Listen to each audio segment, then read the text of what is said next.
خود اسرائیل علت به وجود آمدنش حقوق بشره. کشورها دیدن اینا در عالم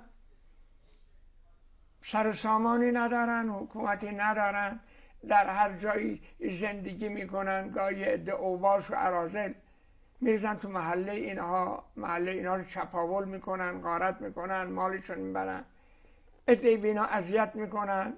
حالا تو آلمان تو جایی دیگه میکردن دیگه، اینا مبالغه میکنن یه چیزی رو اما اصلش وجود داره. من با چشم خودم دیدم به اینا ظلم میکردن، تو شهر خودمونم ظلم میکردن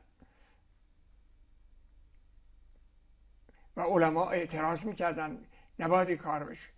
یعنی یه شایعه میشد که اینا یه بچه رو گرفتن خونشو خوردن و اینا یه حرفایی، بعد یه عده اراذل اوباش میرفتن مثلا محله اینا غارت میکردن. اینا یه واقعیت ما میگیم،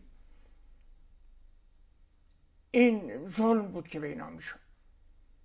خدا تو موضع حقه، خدا نخواست اینطور باشه. اینا انسان بودن، بهشون فرصت